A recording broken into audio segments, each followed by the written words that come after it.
came out, and then software went from CDs to cloud, and then all of the software companies and all that boom was the last 25 years, and all the billionaires were made.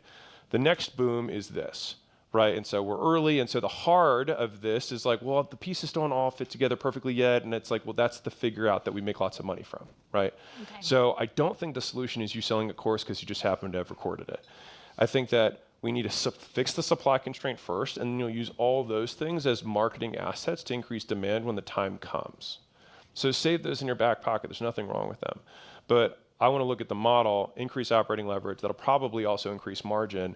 Start making this number more than 0, Okay. which I promise you can take this to the bank. If you make that not 0, you will grow faster. You will make more money if you sell people.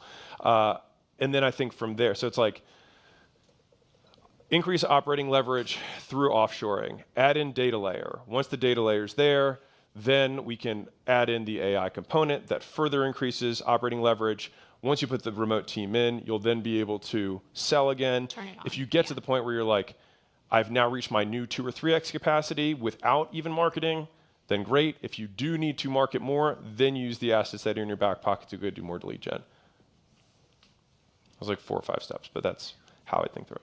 Thank you. I sell roofing and exterior remodeling. Sweet. We do close to $6 million this year. Amazing. I would like to be at $100 million. Okay.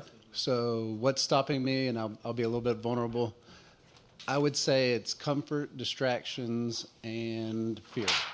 And food? Fear. Oh, sorry. I was like, all right, good to know. I love food. No. Sometimes I feel that way too. So the comfort is I have built the business. I've replaced myself in every aspect. I can work 2 to 3 hours a week and it run fine. Okay. Fear, I would say the fear of losing family time, the work-life balance. Sure. And the distractions are I've got another business, junk removal business. I've got real estate. I've got just all kinds of little What do you things think you should do that you're not doing that you want me to tell you to do? So I know I need to go all in again. Okay. And I did that the first 5 years that I had worked my out. business, and it worked out great. Uh-huh. Went through COVID. I got kept the business going really well, and I worked myself out of a job, got comfortable. Okay. So I don't know what I'm looking for you to tell me to do. Well, I'll say this differently. I think regrets come when we imagine the upside that we don't have without taking into account the cost that we didn't suffer. And so, sure. I think we regret when we imagine the upside that we didn't get without also considering the downside that we didn't suffer to get it. And so I think that's where a lot of regret comes from, because it's not real. So it's like maybe there's some girl that got away or some business opportunity that got away, and we just imagine this amazing thing, but not the trade-off that we would have to do in order to get it. We just imagine the upside without the downside.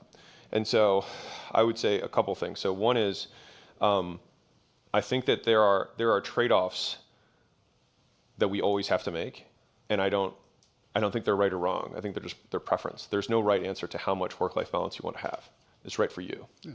And so, said differently, if I like cookies and I'm good with that, and I also want a 6-pack, I just prefer cookies to a 6-pack. It's just that's the trade. And I think the dissatisfaction comes from wanting both. Right. Right.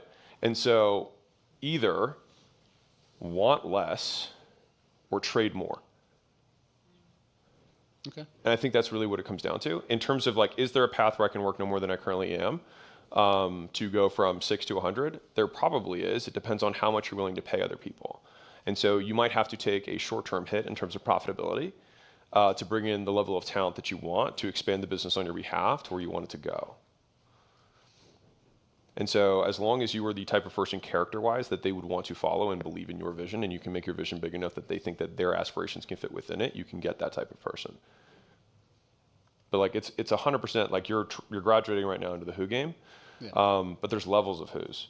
Like I remember the first time I hired a $50,000 a year employee, and I was like, this is the shit. This is what I'm talking about. You know what I mean? Like, I went from minimum wage, labor to 50,000. I was like, they